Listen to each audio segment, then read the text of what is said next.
Good morning. It being 10 o'clock, we'll call the Finance Committee to order and we'll welcome the Governor of New Hampshire. All rise.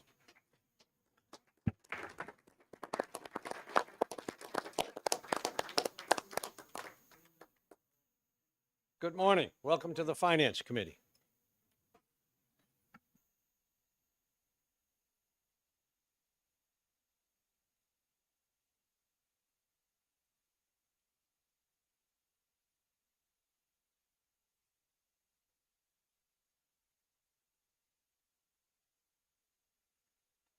Yes.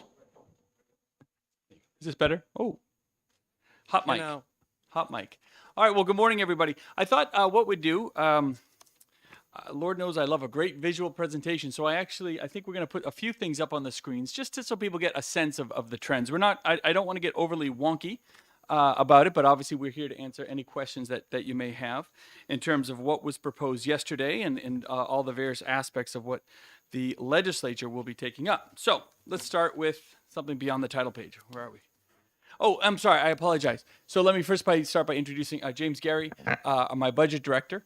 Four budget directors, and it all seems to be going very well. So James has been working on this budget from really the very beginning, which, as a lot of you know, starts last summer, right? When we start putting out the requests for efficiency. And then that builds into the request for prioritized needs from all the different departments. Go through, James and our teams go through with each of them about priorities. Then we start looking at where revenue's coming in, what is going to be available in the current surplus, the end of the fiscal year 23, as well as what opportunities, what lapses might look like and opportunities will look like a couple years down the road. And I think, as a lot of folks know, I really try to take a long-term vision on all of this stuff as we deal with the budget. Short-term needs, of course, but hopefully a long-term vision, because whatever you do in the next couple of years, you want it to be sustainable, right? Most everything that we do needs to be sustainable in some form. I'll say that I think I don't want to speak for all of them directly, but I'll say every department worked really, really well with us. Obviously, Health and Human Services represents 40% or so, 40+% of the state budget. It's huge. As many of you know, Commissioner Shibinette has moved on, God bless her, after everything she gave the state. But Interim Commissioner Weaver and her team there are exceptional. They really are. They've been phenomenal to work with. Nathan, who is the new CFO there, came up through the contracts process. So as big and sometimes unwieldy as that department can seem, I will say we have a very good team there, and I think we'll be able to answer a lot of the questions, both directly, and I think, again, their presentations to the various committees as we go through the budget process will be very productive. So let's start with big picture here. So what you see there is our revenue, state revenues that have come in, going all the way back to 2014, just so folks can kind of get a sense of it.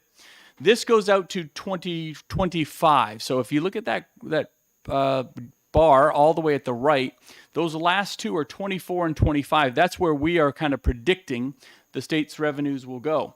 And what we're really predicting is about 0.5% or slight decrease in state revenues. We're not being overly ambitious about the revenues. We've had all-time high in revenues, as everybody knows.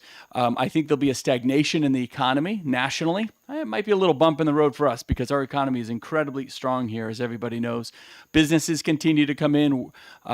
We continue to have workforce challenges, as everybody does. That's a tough problem to have, not a good problem to have, but it does mean you have an incredibly robust economy with a lot of opportunity, and we can get into how we're dealing with that. But let's just to start on revenues, we effectively are saying revenues are going to level out and even go down just a little bit. So we're trying to be conservative. If things are better, that's great, right? If things keep going up a little bit because we are one of the strongest economies in the country, the recession doesn't hit the country as hard as we think, that would be phenomenal, and we'll have a lot of opportunity at the end. But everything we build here is balanced, and everything we build here is living within those revenue projections. And just as a little bit, just before we go on from that, well, we can, but just, yeah, sorry. They're letting me use the computer. That's a dangerous thing.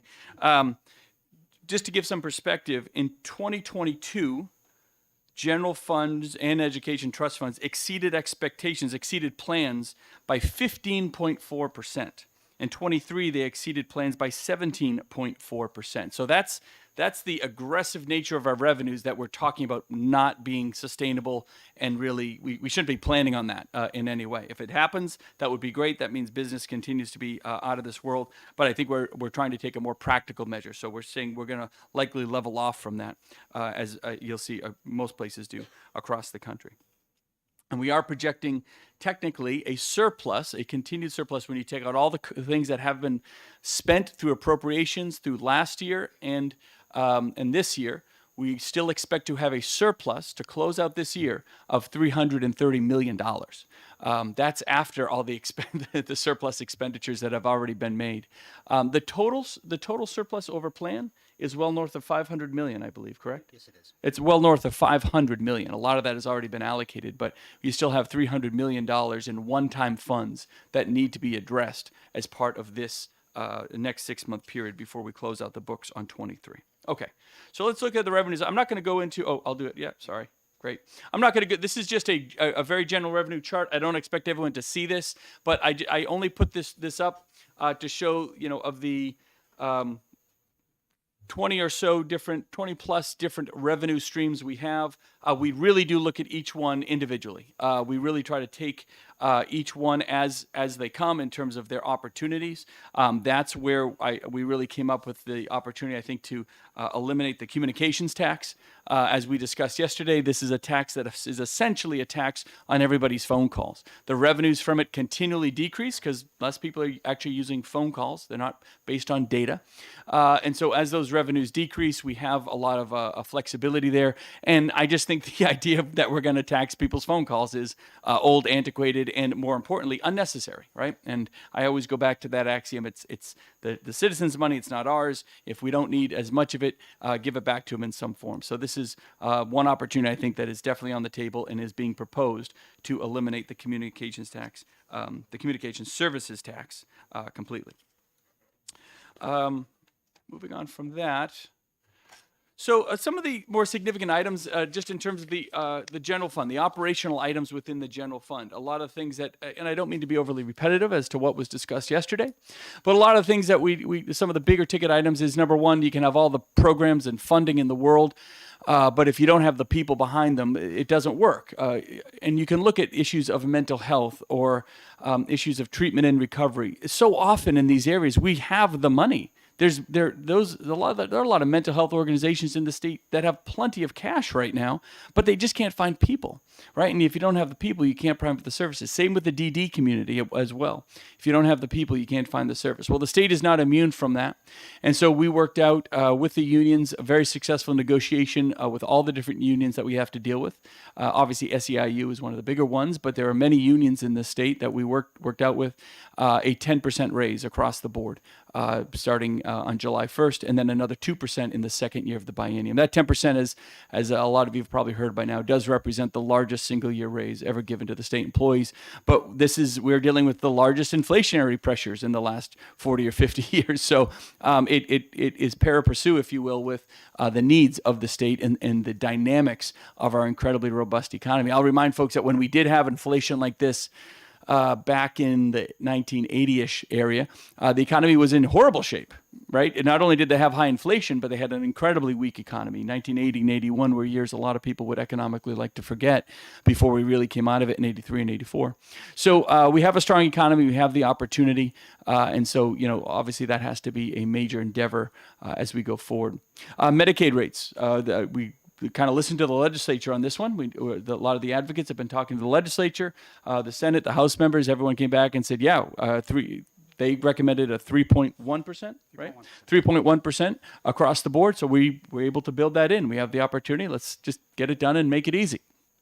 I think there's opportunities even beyond what we do there as well, and that's something that we have to look at. I think we assume in this budget that Medicaid expansion will get reauthorized as it should. I think it should frankly be reauthorized into perpetuity, but that's really a legislative decision. But we're making that assumption, and it seems like that is all well on track. Another big thing that we talked about. Let me back up a little bit. Let's just jump into OPLC. Why not? So OPLC, licensure reform, right? So, this is going to be really hard and contentious. It always is in the legislature. I don't think what I'm proposing is just should be rubber stamped by any means. But if you wanted to, I'm not going to complain because as the governor, I always have the right answer, right? There's a lot here. There's a lot here and a lot to unpack. And I do encourage whatever committees, and I'm not even 100% sure that will take all of these up. It could be pretty much all the committees in one way or the other. We'll probably get an earful, I'm sure, from a lot of different folks. And I get it. I get the idea of why a lot of this stuff was put in place in the first place. But it has become so cumbersome, so unwieldy. I think Lindsay Courtney over at OPLC does a phenomenal job trying to manage 54 different boards with 54 different processes, with 54 different ways of getting licenses. Many of licenses that are antiquated, out of date, and if I can be blunt about it, just protectionism. And that is the worst kind of government. When you encourage folks in the private sector to create rules simply to protect their own fiefdoms. And that's what you have here in a lot of instances. So I'm not picking on any individual. They're all great people with great businesses. It's wonderful. But clearly a lot of it was designed to make it difficult for folks from other states to move their business here or to create their opportunity here in the fear that they may take a client or whatever it might be. We are at a point where we want all the business we can get. We want all the private sector we can get. Frankly, whether the economy is strong, whether the economy is weak, it doesn't matter. In good times and bad, our license plate always says live free or die. I mean, that is truly how we have to govern here. We can differ as Republicans and Democrats on different issues, of course. But we really have to remember that this is about individual opportunities and freedoms, and all of that sort of thing is very important. And so when you look at all of it, we're kind of taking a wholesale approach. We're not just asking the same change for everyone. Lindsay and her team went through each and every single license, each and every single board, one by one. Some boards, some of the more global things we're trying to do to start with is we're trying to bring the size of the boards down. If for anything, because so many of these boards will tell us they can't meet because they don't have a quorum. If the board is too big, it's much more difficult to actually get a quorum. Some of these boards only will review the licensure complaints or appeals or whatever it is when they have a quorum and when they all meet, and it's just becoming too difficult. So the entire process gets held up, and then we get complaints, well, New Hampshire's bureaucracy is slowing things down. It's not so much the bureaucracy slowing things down, it's that our system really isn't designed to be as successful as it could be in those areas. So Director Courtney went through and really looked at each one of these. I'm sure she'll come in and testify on all of them about the hows and whys. Some move to more an advisory role. Some licenses we get rid of altogether. I mean, the obvious example I will give is that technically, I never say the itinerant license. I'm not going to say that word right. What is it? Itinerant. Yeah, technically, look, you need a license to basically go door to door, right? So are we going to start locking up all the Girl Scouts, right? Come on. So it's like, let's just get that kind of thing off the book. The hawkers and peddlers license. Please. You want to hawk something, you want to peddle something, first you can start by telling me the difference. I'm sure there's some dictionary difference in there, but the point is some of this is really antiquated. Those are run out of the Secretary of State's office. So my point there is that there's a real opportunity, not just to go after the cosmetologist, not just to go after the medical review board, not just to go after this group or that group, but really take them as a whole, because it is becoming so cumbersome and unwieldy. And now that we have a process by which everything is flowing through OPLC, it's a great opportunity to really provide oversight and synergy between all those different processes. The other thing is, and it doesn't take away the authority. It's not so much taking authority away from these boards. It's allowing the administrative processes that OPLC has to do to work on a more streamlined basis, of course. And the boards have to have a voice. They have to have that representation. But too often, you have boards that are, that, if I may, I don't want to say that take on a much more serious role than others in terms of the medical review board, right? The nursing licensing board. These are boards that, if you don't get it right, lives are at risk. And we've seen that not go well in this state in the past couple of years. We've read some of these examples in the paper where the boards aren't meeting, where things aren't being reviewed, where things aren't transparent, appeals aren't being processed. We can't do that anymore. We really have to kind of take a wholesale approach to OPLC and the boards and hopefully make some changes. And I'm sure there'll be a lot of other really good ideas thrown into the mix, but it's something that as a state, getting rid of this 14 unnecessary boards, 34 different licenses types that we're recommending to get rid of. We have hundreds and hundreds and hundreds of licenses in the state. In terms of the private sector, we are one of the most overregulated states in the country. So let's kind of start there and see if we can't chip away and work back and create some efficiencies through that process. We put some significant increases for UNH here, both in terms of their operational requests as well as the community college. So I got to say, without fanboying too much, I think President Dean has done a fantastic job on a variety of levels. So President Dean has come in. One of the first things he did is he hired an outside consultant.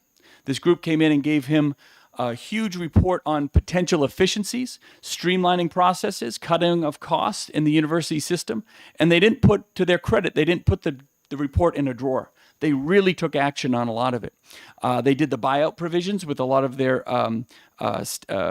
faculty, and that has saved them millions and tens of millions of dollars. Catherine Preventure's over there, our former state treasurer. She's got a great handle on the finances. I think there's a very solid team there. When you look at the cost, just the tuition rate, we know tuition's high, always has been, and unfortunately likely will be in the future. But the fact that they have frozen tuition now for 5 straight years is a testament to their management. The fact that they've put these efficiencies in, they've cut their costs and still maintain some of the lowest costs around per student, I think is absolutely terrific in terms of what they've done. So we've met there when we go through as to the hows and whys if they want some operational increase from the legislature. I agree with it wholeheartedly. I think there's some other investments we can make there, and we'll talk about that on the capital and surplus side. Same with the community college. I think they've done very, very well over there. We're never going to get our tuition rates. This is New England. New England is always going to have fairly high tuition rates, unfortunately. Vermont has, I think, even higher rates than us. But like I said, the fact that they've frozen these rates for 5 straight years now, I think is a great testament to their management. And that's why, again, I feel very confident moving forward with some of the increases they're looking for in their operational funds. Something that didn't get talked about too much, but I just threw in here at the last second. We need a new men's prison. Desperately. We saw what happened with the women's prison years ago when we left it too long. We got sued, and probably rightfully so. We were getting sued because it was in deplorable condition. And it wasn't easy, but we worked hard and we got that new facility done, and it's been running fantastic since. The men's prison is really right on the edge. Now, this is not a small price tag. You are talking minimum $350 to $450 million. So this is a long-term investment the state is going to make. What I am proposing, how the state wants to look at bonding that down the road, I think that's a bigger discussion. But what I am proposing is it 40 or 50? 40 plus 10, right? Yeah. $50 million total. 40 out of the operational side of the budget, 10 out of the surplus side.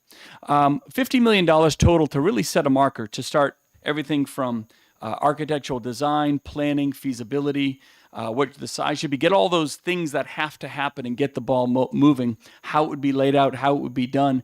And then I propose, that's about the first 10 million. And then there's another 40 million in this budget that kind of sets a marker, maybe even starts on building phase 1. I think we have to, if you will, put a shovel in the ground to make sure that we're committing all the way through. And then, again, the consultants can come in and figure out how best to design and make this efficient. But this is a very, very major infrastructure project that the state has to take on, cannot really avoid it much longer. And we have funds right now, right? We have the opportunity. So whether it's looking at bonding for the long term, which again, you got to look at rates and what that would be, but taking some of our money today that we do have flexibility with, putting that marker in the ground, getting the project moving, knowing it could be a 4, 5, 6 year endeavor for the state to get us where we really need to be. And the other piece I'll throw out here, and we can take questions on any of it, but just like I said, virtually every state agency. So we go through this efficiency budget, which is what do you need to keep your department running minimally, and then we kind of look at all the additional add-ons where we can find efficiency spending. A lot of times I challenge my departments to say, look, tell me where you can spend more one-time money so we need less employees, right? Where we have a lack of employees or a lack of service. Maybe we invest in a technology, we invest in a process, we invest in something with these one-time funds we have to take some of our workers are putting everything they got into their days. There's just no doubt about that. We have staff in certain departments, 4 staff that are doing the work of 10. And so again, if we can make an investment there, knowing that we might get 4 staff to 6 or 7, but we might not be able to get to full capacity. Maybe there's investments we can make in one-time technologies or opportunities, and we really challenge them with that when we look at their prioritized needs. But obviously, the prioritized needs come in a variety of different forms. So that's some of the bigger, I'll just say the bigger ticket items on the operational side. Let's talk education. So this is a little complicated, and I'm going to do my best because Lord knows I want to run over there and point at everything. I need one of those virtual pointers. What I'm showing here is the very complicated formula that we use to fund education. So phase one, what you see at the top is what we call the left side of the formula. And I know a lot of you guys understand this, so bear with me. But just as a review, right? We could all use a little review sometimes. The left side of the formula is everything you see in blue. And that's our number of students times the base adequacy we give per student, the number of special ed kids with their dollars, the number of ESL kids. We have a reading grant in there. We have free and reduced lunch in there. Those are the 5 big pieces with fixed amounts that we give to each school based on the number of students that they have. We then do the swept calculation, and that's what you see in the black on the second row. We take the total calculated cost of an adequate education. We take out the statewide property tax. Most towns, or at least a large variety of towns, have no change, and they're fine. They basically hold on to their local property taxes. A lot of towns need some additional funds, and we put some more money in through the swept process. And then you get to the bottom. And obviously I'm going pretty quick through this. Then you get to the bottom, which is the right side of the formula. This is where the legislature over the past 16 years, I call this the Band-Aids. We just keep Band-Aiding on fixes, right? And each Band-Aid's a little different. Each Band-Aid is a little more complicated than the last. And this is where I think there's a lot of opportunity to simplify. Because what I found, and again, I've gone through this 4 times now, and what I found is that whenever we talk about this, the solution is another Band-Aid without really looking at how the other Band-Aids are working or not working, right? No, and it's work. It's hard. I get it. None of this is easy. And we're going to get to the concept of spreadsheet wars in a minute, and you guys are going to have some fun with that, I'm sure. But this is my fundamental problem, is that not only is it an overly complicated system, equation, I mean, look at all the different variables that go into that. Then you add in normalized property valuations and all of that sort of thing that are buried in each of some of those little pieces. To ask anyone outside of Concord to understand, appreciate, or have valuable input into how this could be better is almost impossible. I mean, it's really almost too much to ask anyone, well, I was going to pick on Bill Ardinger, and people like that, really, really amazingly smart people that spend all their days on this stuff, get it, but very few others really understand it. So conceptually, I said, well, let's simplify.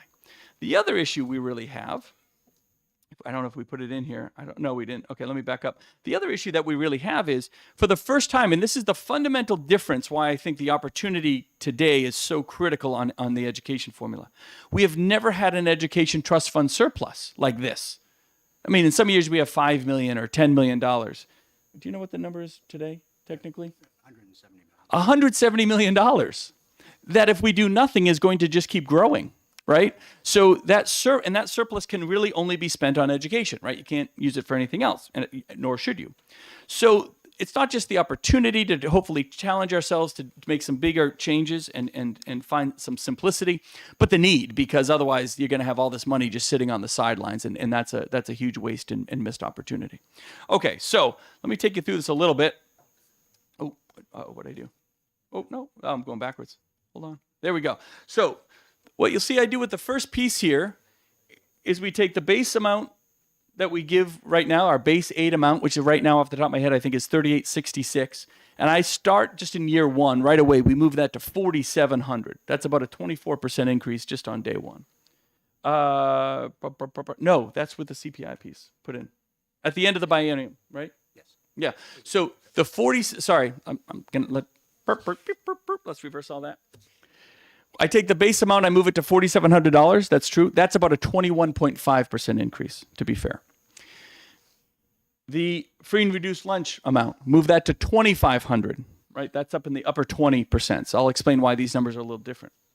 The other big piece here, and why the numbers you're seeing are a little different, is that what I realized, and I have to admit, I didn't know this is how CPI and the inflationary aspects of those amounts was calculated.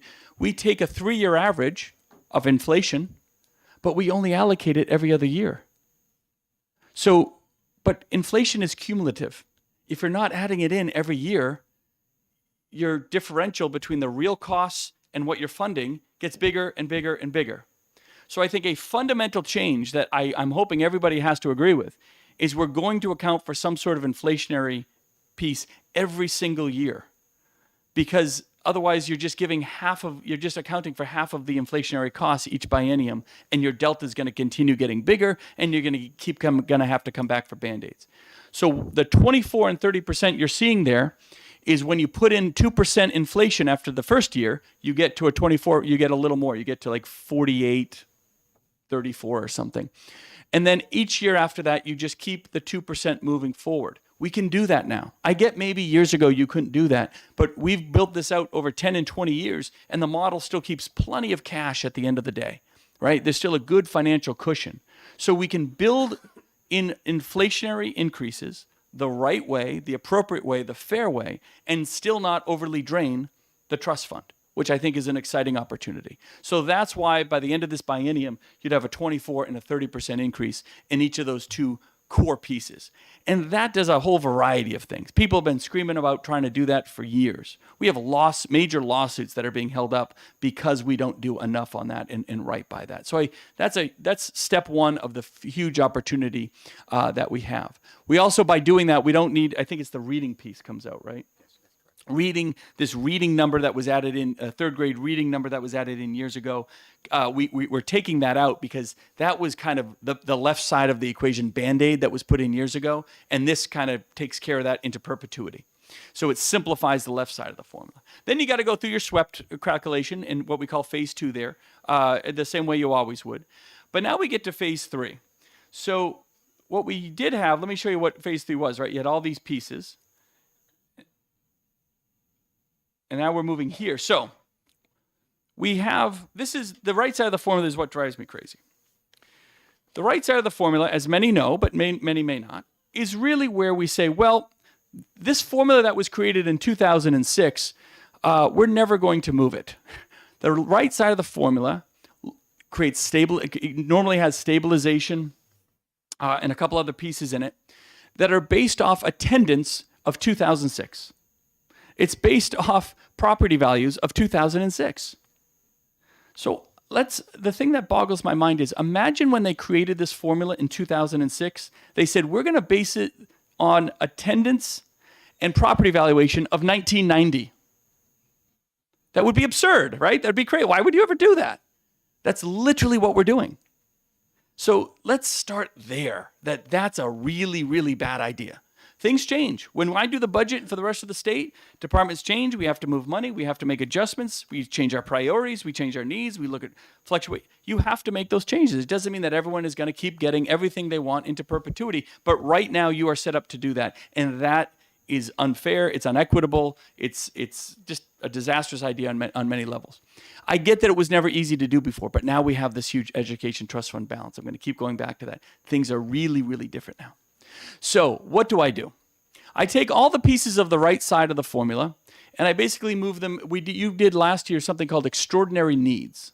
So I said, okay, let's keep that one, right? Let's keep one of these pieces, because that was really designed, again, as it should be, to make sure that towns that have lower property valuations, if you will, the poor, or towns that have, that don't have the property values and property tax income that other towns might have a bigger bite at the apple. And that's fair. I think that's appropriate. You should do that. Let's just keep it to one formula, though, right? That's kind of what I'm doing. You guys can jiggle with that and figure out what the formula should be. I think extraordinary needs that you did last year was a really good one. So I picked that one. Now, some of these towns may lose some dollars. That's obvious. Should we cut them off tomorrow? No. I don't do that. I do create a hold harmless provision. So I create a hold harmless provision, and it starts at about $78 million, right? And then we slowly, every 2 years, you ratchet it down. My plan is to ratchet it down 20% every 2 years over the next 10. Hold harmless will go down 20%. Extraordinary needs each of those years goes up 50%. So we're kind of moving some of those hold harmless dollars into the extraordinary needs. So the theory is at the end of 10 years, you get to a point where you just have the left side of the formula and extraordinary needs on the right side. And that way it's simpler for the legislature to say, look, when we want to help a poorer town, we're going to do it through the extraordinary needs piece, not just keep adding 100 more pieces onto it and complicate it. I know this is a lot. I do. Trust me, I've spent 3 months on it myself, and I've been knee deep in it. So I don't expect it all to be super simple and obvious in just one presentation. But that's fundamentally what I'm trying to get here. We have to do something for lower income towns. But to say that we're just going to keep, I mean, there are towns with more than 30% less kids today than in 2006. I get it. They're going to likely get some less money. They'll get this hold harmless provision in a major way, and they'll get some extraordinary needs money, and that'll keep growing for them. That'll be great. But to say that we're never going to change that is just, it's obvious, right? That obviously has to change. Because if that's the case, then let's go back to 1990. Why 2006? Why don't we go back to the population and property valuations of 1990 and see what happens? We've just kind of picked this arbitrary year, unintentionally, but that's kind of where we've ended up. So hopefully we're willing to kind of take on that challenge and move forward with it. What are some of the bigger pieces I'm missing here, James? What happens? Oh, yeah. So what you're seeing here is, so let me back up. So in the first year, you have on the bottom, I know you can't read it. That's the extraordinary needs is in the middle. The hold harmless provision is on the right. What's this? What is that? It's just extraordinary needs and hold harmless. And what I'm showing here is, boom, we go to basically extraordinary needs over the long term. So again, that's just showing the simplification. And again, I think the opportunity here is with that, if you get back to did a 2% number on inflation. It's actually probably too high. But historically, over the past 40 years, inflation is 2%. I know we're in this very bizarre time right now, but 2% is really historically where you want, is where inflation is, maybe 1.5%. But with including that every single year, that's the opportunity to take care of this left side of the formula. And again, with the huge increase we're doing on free and reduced lunch, that's typically a marker of the poorer towns. And so they're going to get huge increases per student on all of those areas in a fair and equitable way. And so that, again, also helps make sure that they are kept whole, so to say. Oh, so here's the graph I was showing. This is the balance of the education trust fund. So you can see what we're dealing with here, right? So in the third bar from the right is 2023. That's where we are today. Now, over time, we take down the trust fund balance a little bit in 24 and a little bit in 25. There's a huge opportunity to do school building aid. I take $75 million out of this trust fund balance for school building aid. And while we don't bring this all the way out to 2033 or 2034, there is still a positive surplus in this. Here's something else I'm going to add on that I haven't brought to anybody's attention yet. I know the legislature is strongly looking at doing automatic enrollment of free and reduced lunch for Medicaid, for families on Medicaid. You can debate whether you should or shouldn't do that. My budget builds in the opportunity that if you do that, it's all good. I've created a cushion in here to financially sustain that without having to mess with anything. I'm kind of assuming that you may do that. I don't know if you will, but I'm assuming that may come to the table. I know there's a lot of support, bipartisan support for it. So if it happens, it's a big number, 30 plus million a year, right? Hey, sorry. Hey, Mark, how are you? Okay. Sorry, Mark's here. He's the brains behind all of this from DOE. It's about 30 plus million a year if you decided to automatically enroll every Medicaid kid into free and reduced lunch. Some states do it, some don't. We can handle it without messing with anything. So I've built that cushion in there for you.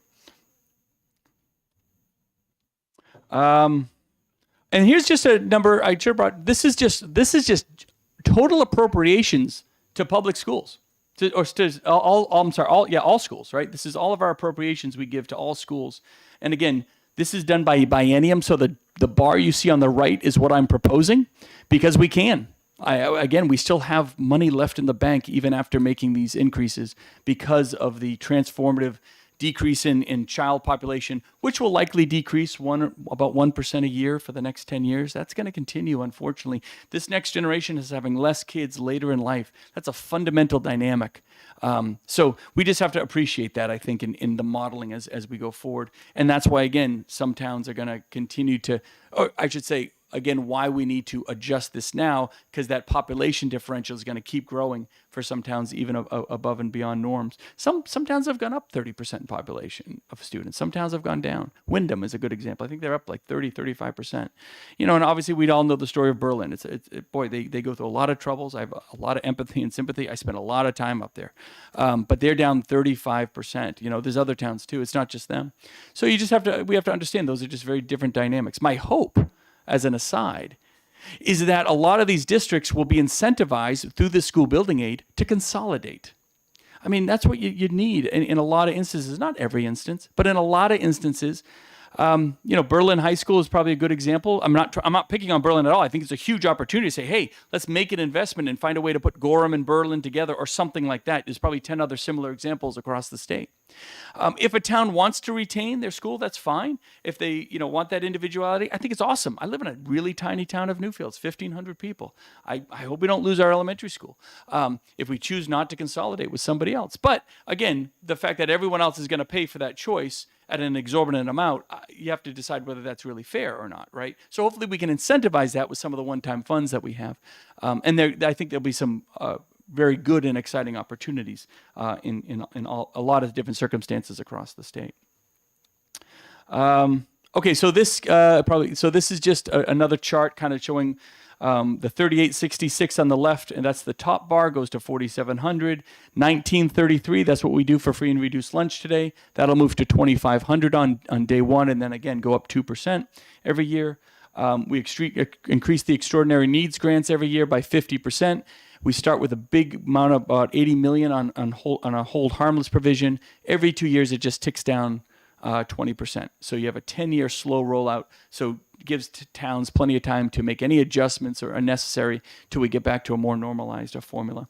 And then the big piece on the bottom is that CPI adjustment, which I think is so critical. I apologize for being repetitive. I just know there's a lot of pieces here, and I know I talk fast. My dad will watch this online, and he'll tell me, you're talking too fast. You got to slow down, dummy. I get that one every day in a text. And that's, again, I'm not going to repeat this. That's kind of the stuff that we just talked about. So people always ask about charter schools and EFAs, right? So my budget does propose, it's effectively doubles the amount of opportunity into education freedom accounts. We thought a few hundred families would take advantage. Thousands of families are taking an advantage. It's so popular. More people want in. Huge opportunity. We're doing it right. And so again, that appropriation gets substantial. I think Commissioner Edelblut was the one that proposed moving for certain subsets of students. Maybe they're within the DD community, or their folks are veterans, or there's a whole subset of exemptions, if you will, that Commissioner Edelblut put together, and allowing them up to 500% of the federal poverty level. These are students that are just in extraordinary circumstances for one way or another, and kind of opening up the opportunity there, I think, is huge. But by moving these base amounts, you're also increasing the amount you send to charter schools too, right? And that'll be great. And I think I'm looking at Representative Moody. She's got a great bill out there as well that'll also provide a lot of opportunity. But there's financial opportunity there for all of this, right? The thing I like about this is everybody, no one's going to be thrilled, but everybody gets a win. Everybody gets a win. Whether it's dealing with the left side of the formula that a lot of, I'll just say a lot of Democrats have come to me and asked to really challenge ourselves on that side, or the simplifying the right side, or making sure charter schools or EFAs can grow appropriately and be more equitably funded. That's all there. It's all there. Or school building aid. Where's Michael? Did he leave? Where's Cahill? Oh, he left me with the sheet. Michael Cahill calling me once a week, asking me for a school building aid. God bless him. I gave him my text number back in 2015. He doesn't let me forget it. But it's good, and he has some very good ideas. And again, having that $75 million is still being able to fulfill what we've already obligated, but also adding another $75 million in there is a huge opportunity. So even Michael Cahill might be happy about this, which is exciting. Okay. The last thing I'm going to go through, and I know I'm going long, I tend to be kind of in the weeds. Some folks were asking just about some of the bigger capital highlights. Now, the capital one-time money comes in both the surplus, which is historical, hundreds of millions in the surplus, as well as the $125 million in the rainy day, in the capital budget itself. So the capital budget, the traditional capital budget, some of the bigger items you see on the left there, and more of the surplus bigger items on the right. So we have the liquor stores that have to get rebuilt in Hampton. When you do that, you're going to create so much more revenue. It's going to be fantastic. Every time we rebuild one of these stores, we end up making lots more money, and it's a no-brainer, huge win when we, again, sell the property and then can actually rebuild that store. Department of Education's building, as a lot of you know, was completely infested with asbestos last year, had to get completely redone, and we need to buy the new building. The Rochester Courthouse, there is if you've been in the courthouse, you understand, right? There's $8.5 million allocated to the National Guard. The clean water and the drinking water matches are both federal matches that allow us to pull down a lot of federal funds on the left-hand side of that. Sometimes we shortchange that, but we just don't have to this year. So, that's money that's been allocated to the state. So I say we go get it. On the surplus side, MMIS, that's the Medicaid management system. Very expensive system. This is the next phase of it, to over $20 million. It really has to get done to manage the 150,000 plus, 180,000 plus individuals within Medicaid. DOJ is going to have their new building. A few folks in this room are going to have wonderful new parking spots. That's in there at the $15 million amount that we were given. The $10 million for the new men's prison, that's that initial $10 million to at least over the next year or two to do the initial design. Invest in H in the housing, right? So another $30 million into Invest in H, $25 million into the New Hampshire Housing Finance Authority. Those programs are just rolling out very well to actually put shovels in the ground, build bricks and mortar, get actual more housing up. So we want to continue those programs. The Crypto Interoperability Lab, it's only $1.5 million, but that's a very new thing. If any of you were paying attention to the crypto discussions, digital assets, this really makes sure that we're protecting ourselves in a variety of different ways within the state. And it goes without, if you've read the news at all about all the different controversies surrounding crypto, digital assets, blockchain, there's huge opportunity there, but it does need a regulatory framework. And this Crypto Interoperability Lab, it's very low money for $1.5 million to at least kind of put us at the forefront. Very few states have anything like this. I don't know if any do actually, but it would really put us at the forefront in terms of understanding the issues, protecting us, making sure, look, there's no doubt there were Russian entities trying to launder their money through crypto here in the United States, right? So understanding how that system works and making sure we're providing the right guidelines so it's not happening here, I think is very, very important. And a fun little project, but it's important. It's not a throwaway by any means. I am proposing $8 million to UNH hockey, and people say, "What are you doing with UNH hockey?" Look, that's a D1 team, but they don't have a D1 facility. We don't have a lot of that stuff in the state, right? We are not known for our big sports, but we do love our hockey. We have a great hockey team. We have an incredible program over there. But the place does need something else. So I've been meeting with folks. This is about 25% of the cost. They're going to raise a lot of it on the private sector. They're going to put some money in themselves.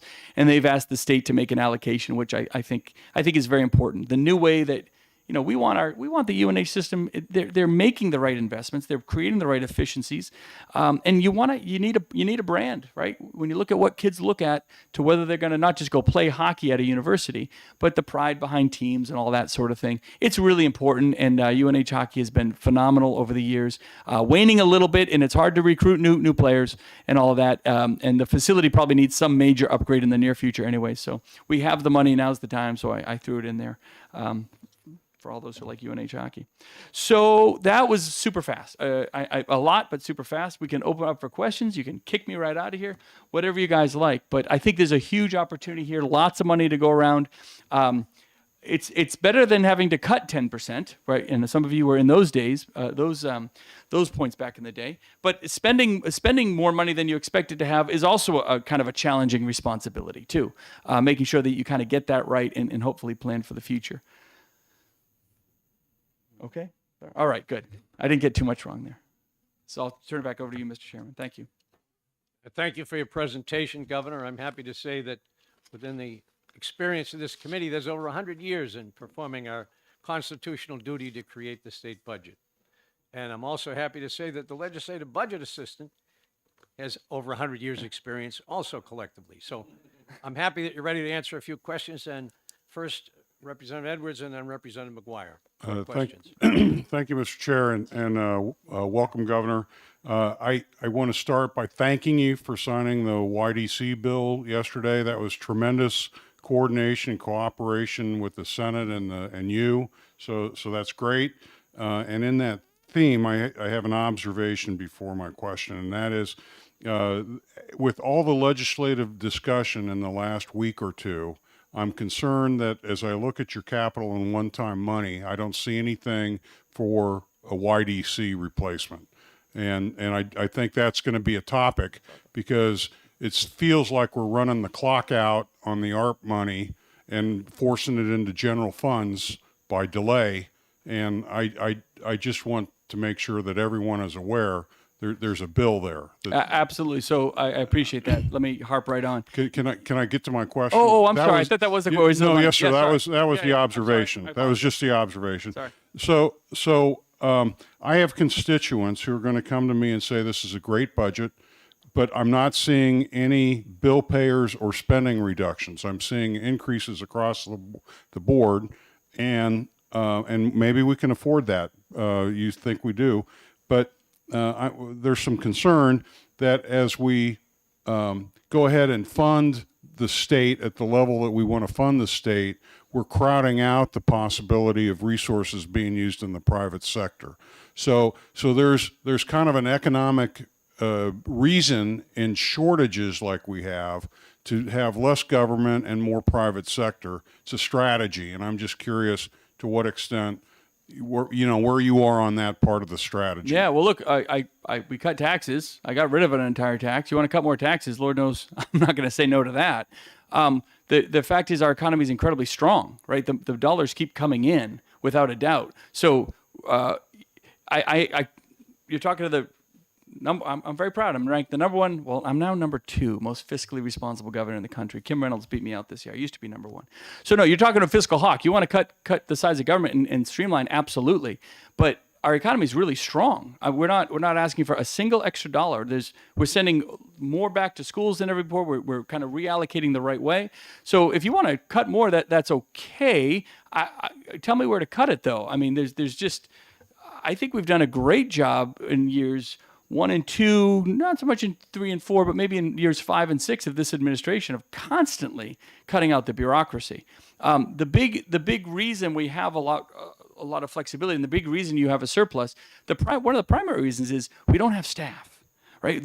Some of these lapses are so huge because we haven't had a lot of staff. That's not necessarily a very good way to do things. So I would just caution that some of the excess money today isn't necessarily excess tomorrow, right? And if I kept assuming, we're increasing revenues 5, 6% or 15% like we've had, no, I'm saying our revenues are going down, right? So, but we've just managed really, really well. And we've created much more efficient systems. And by that, I mean, we try to put more of the treatment and recovery local, not just in Manchester or Concord. We try to put more on the mental health services local, the emergency teams out there. We don't want folks to have to come to New Hampshire Hospital. And again, that actually, it costs a little more up front, which we did a few years ago, but the long-term efficiencies of the system get much better. You have less recidivism into the systems and all of those sorts of things. So I do want to go back to YDC though, right? That's really important. So I did sign that bill yesterday. I was also very frustrated that we only extended the date. That's fine. You absolutely need money in there. I'm holding back enough ARPA money. ARPA money is ready to go. We would move it through tomorrow. And that's what the expectation was. If the legislature doesn't do it, we can still move the ARPA money forward. It doesn't necessarily have to come directly out of the budget. So I have a couple different pots we can pull from on a moment's notice, as do you, to actually move that forward. And that has to happen. By the end of 24, you absolutely need a new facility in this state. Some of those kids are dangerous to themselves. They're dangerous to others. We have a system now that is not just lock them up. We don't do that anymore. That's the awesome part of this. We have a system that really is programmatic and creates whole health services around those kids, around those individuals to get them back on track. But you don't just say we're kids that are dangerous to themselves and others, we're just going to send home. That's dangerous. It's dangerous. So I think most people actually understand that, and you do have to move forward in it in some way. So I would hope that the legislature both authorize the construction and then move forward, whether it's with the ARPA money or with surplus funds here. This budget still allocates $180 million to the rainy day fund, right? About 90 or so at the end of this year, and another 80 or 90 or so at the end of 25. So there's a lot of flexibility to play with here, even assuming revenues are coming down. So that's about as constrained as I think we could practically make it, in the hopes that we were finally able to bring our vacancy rate from 20% maybe down to 10 or 12%. So Thank you. Yeah. Representative McGuire has a question. Thank you, Mr. Chairman. Thank you, Governor, for coming. There's a lot of fantastic stuff here, particularly licensing and adequacy, in my opinion. Let me ask you about school building aid. Yeah. So the way that program has worked in the past is every year there's 1, 2, 3, 4 winners. There's about 12 losers, and there's hundreds that don't even bother to apply, right? Because, it's very chunky is my point. Would it be better to perhaps in adequacy have a small payment that's a capital payment, that's so much per year, because every kid's going to need school at some point, that would be a kind of a capital pay down or something per year, rather than having a special program that touches you, but not to everybody. Yeah. So, my budget allocates the $75 million. I got to be honest. However you guys want to do it is fine. I mean, you guys are the voice of the people. You're hearing what's happening out there. I will tell you, I think similarly, my feeling is, even though the existing structure of school building aid does, I think, split it out into thirds or something like that. It looks at the size of schools. It doesn't. The challenge with that is, I think that's great, because I think small schools are getting left behind. This is going to be the end of my thesis: is small schools, small districts get left behind. They're allocated a certain portion of the money, but a lot of these districts don't have the teams that a Manchester or Dover or Portsmouth or Plymouth does. Or I'm just kind of picking big towns that, they have kind of the teams and the experts. They know how to go after the money. They can get the architects on the line. They can get it faster, right? So any process that allows smaller towns to have better access to these capital funds, I'm all for. But I got to be honest, I'm going to really defer to you guys how you want to divide it up. I'm just kind of saying, look, we have at least $75 million to put into school building aid, whether it's just plowing it into the old formula or coming up with a different way. I'm a bit agnostic on it. I would just hope and ask that you try to create a system that allows smaller towns to have as big of a bite of the apple as the big guys. Representative Heath for a question. Thank you, Mr. Chair. And Governor, thank you for putting support behind education. And I also want to thank you for your comments about Medicaid direct certification. I think that's a win-win for our state, and I'm certainly hoping that this body will go along with that. I just think it means a lot to so many.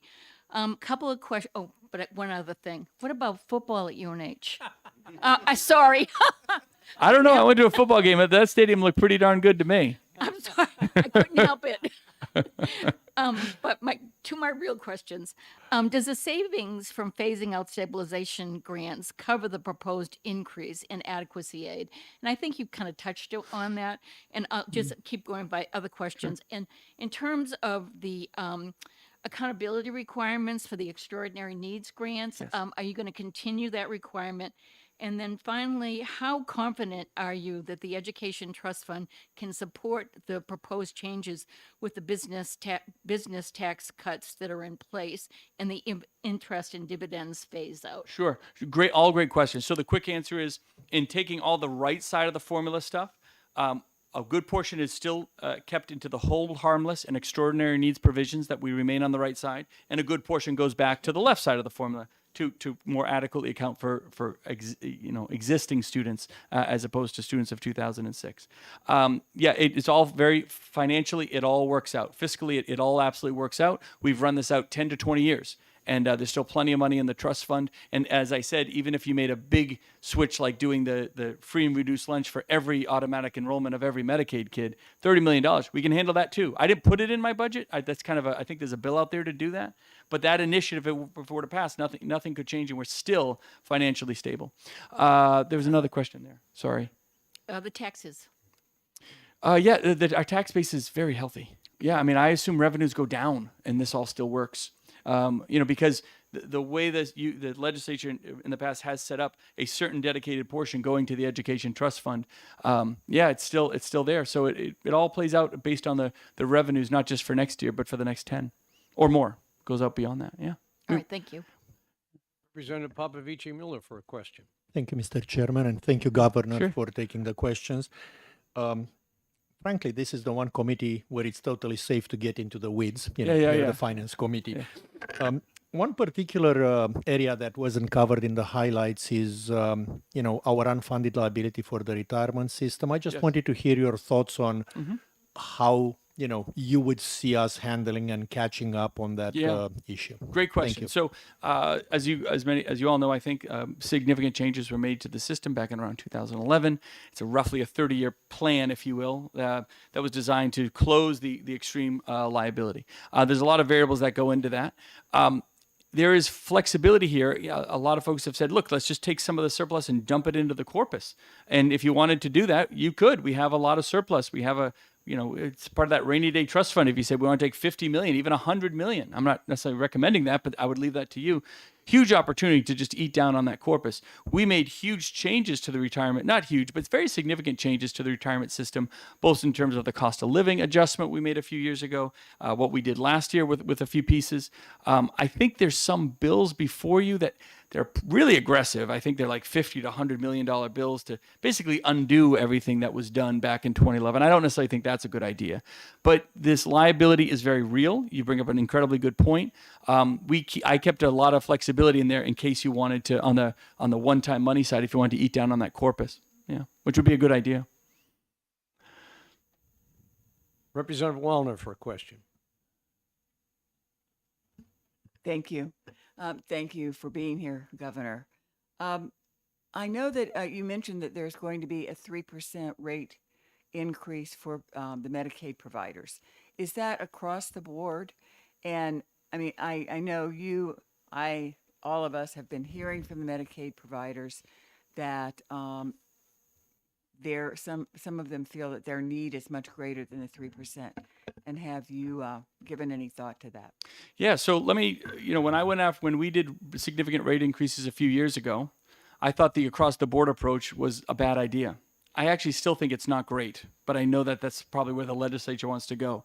There are Medicaid providers that need 12% increases.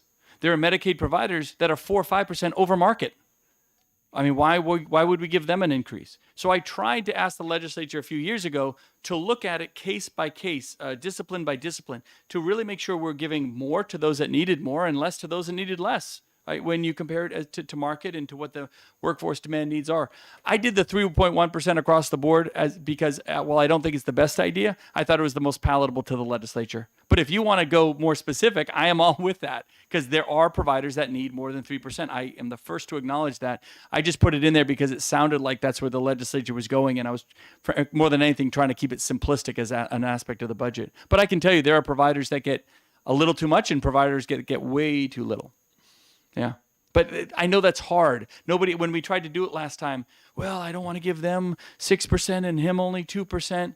But my argument was, but he only needs 6% and he only needs 2%. Like he needs 6 and he needs 2. Allocate the money to actually where the need is the most. And there wasn't a very big appetite for that before. But if you want to go back to that, I'm all ears. So. Thank you. I have a couple questions. I remember what we went through with the women's prison. It took almost 2 years to figure out where it was going to go. We started with one, then we went to another. I think we went to a third before we went back to our original one. So the men's prison, have we got any idea where we're going to put it? Is it going to be in a different place? Yeah, so if I may, Commissioner Hanks kind of did a preliminary review of options, and I think she has some good ideas. The initial $10 million I'm putting forward is, to your exact point, it takes a year or a couple years to really figure it out. And then I have $40 million also allocated on the back end in the second year of the budget to put a shovel in the ground, to at least put that marker in. Because if you do the study and even if you figure out exactly where it's going to go and how big it needs to be, but you can't start construction at all, you just never know when the next legislature or chairs will finally get around to it.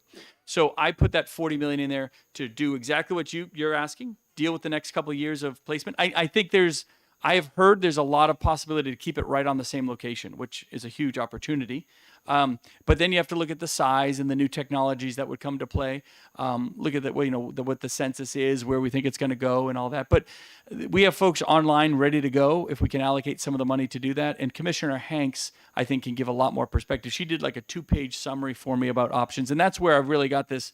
She said, look, this is not a $150-200 million project anymore. Given inflationary costs, you're at least $350, if not more, depending on the size and scope of this stuff. Now, I think it should still be run by the state and all that sort of thing. We're not trying to privatize prisons. No.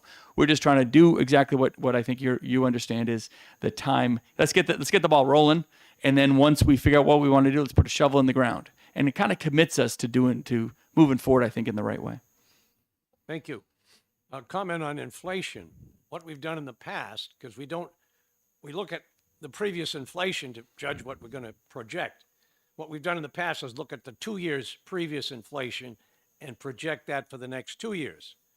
If we try to do the second year, we have no idea. Right. There's not much you can go by. You know what you did for last year and the year before. You know what you'll hope for get next year, but 2 years out, too much guesswork, I think. That's no, where I completely agree. I propose it again. I'm trying to keep everything simple. I propose my CPI at a fixed 2%. I just fixed it. I mean, that way you're not guessing. It just is kind of built in. Some years you'll guess better. Some years you'll be a little more on one side, and some years you'll be a little different. But again, you can play with that number.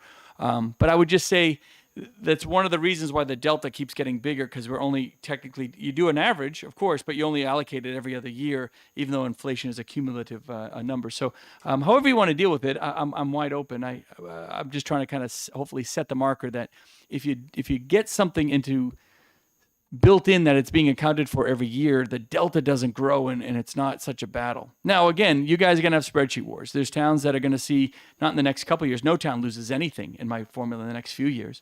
But maybe around year 4 or even 6 or maybe way out in 10, yeah, they might start having to adjust because they just don't have the kids in their schools like they used to. But again, it gives time for that to roll out. And another thing that I look at is the education trust fund surplus. That's money we can't use anywhere else. Yeah. And if this current budget gets tight, we're not going to want to have a surplus in the trust fund that we can't use where we need it. So we're going to try to do something to address the surplus. Further questions from the committee? Representative Stringham and then Representative Leishman. Thank you for coming. It's nice to see you. In terms of targeting the increase where the benefit would be the most in the Medicaid, it certainly sounds like a great idea. Figuring out is something else. Can you comment, though, 3.1% is a very specific number? And, you know, I had the same question. Why is it not 2 Because or that's what the 4? legislature was proposing. I literally was asking the team, why 3.1? I can't tell you where that number came from. I apologize. I'm kind of going on what I think what they're proposing in the legislature, so I just tried to incorporate that. I don't know. I don't know where exactly they got that number. Could have been 4.6 for all I know, but I know the legislation that I was reading said 3.1, so I just went with that. Sometimes you just play the hand you're dealt, I guess, but I'm open for any flexibility. It sounds like pi, 3.141. Yeah, and maybe it is. Maybe it just never. That's their way of never ending. The dollars never stop coming in. Representative Leishman for a question. Thank you, Mr. Chairman, and good morning. Morning. So how comfortable are you with your revenue projections? I think my quick calculations show your budget's up about 1.4 billion over this last term. So how comfortable you are? I'm projecting revenue to go down. So yeah, I mean, what we do is my number comes from the DRA. So the DRA usually will give me a low, medium, high revenue projection, not just based on historical, but based on all the other macroeconomic factors that we look at in each of the revenue disciplines, right? Business taxes, low, medium, high, we think it's going to go here. Tobacco tax, we think it's going to go there. Lottery, we think it's going to go there. And then I kind of take, traditionally, I kind of just take the mid-range. It always, I got to tell you, I think Lindsay Stepp and her team are great because we always end up way under. I never don't have a surplus, so I feel very confident about those numbers going forward, at least for the next couple of years. Yeah, without a doubt. I mean, if our revenues drop substantially below 0.5%, I don't think they're going to in the next couple of years. If they did beyond that, well, now you're talking like a real severe recession in some level, which I think we're going to have a stagnation. I don't know if we're going to have a booming recession. The other thing I will lean on a little bit, if you haven't met him, my good friend so-and-so over at Unemployment Security, who always does the macroeconomic stuff. Who am I thinking of? Brian Gottlieb, over at Employment. Sorry, Brian, if you're listening, if you're in the room, I apologize. Brian is fantastic. I have Brian look at stuff really from a big picture level. I mean, he will look at, I'm just going to throw my 2 cents into the work that's being done over there. He'll look at how many reservations are being made on opentable.com. Because that is a great sign of upper end discretionary income spending. He'll look at the season passes sometimes on a ski resort because that looks at the upper end. He'll look at the discretionary spending of different regions and different socioeconomic placements of demographics to really figure out where we're going. He does about a half-hour presentation if you're interested. That I think it just will knock your socks off. He updates the data every month, but combined with his outlook, taking a look at where we think the revenues are going to go, where the changes in the tax structure that we made a few years ago, being more of a sales factor tax structure, and we have taken like 100,000 taxpayers off the rolls, right? We used to have this, we kind of have a de minimis now. We changed the de minimis for paying your state taxes in terms of business and profits tax. That has simplified everything, by the way.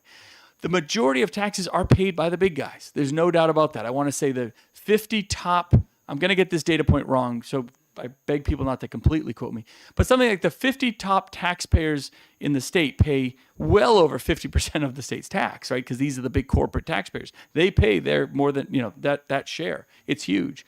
And there's the change in dynamics of businesses, how we buy products. We buy more on Amazon, so the Amazons are paying more. We're buying more on, with these kind of bigger companies. Not that we don't want to keep promoting small businesses, but that reality, I think, plays into a better understanding of where these individual tax brackets will move. James? Is that a safe way of saying that? You think? Okay, there you go. So I feel confident. I feel very confident about it. I've always gotten it. I've always been a little off to the low, which is a good thing. Thank you. Thank you, and Sure. thank you, Mr. Chairman. All right, Representative McGuire for a question, followed by Representative Edwards. Thank you, Mr. Chair. Thank you again. Let me follow up on Representative Leishman's question by turning to page 16 in the budget here, Yep. or the summary. I love that you read this.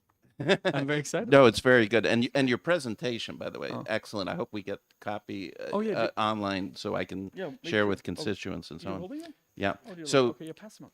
Okay, go. So page 16, you see this is source of funds. And notice that federal funds jump significantly, as do other funds.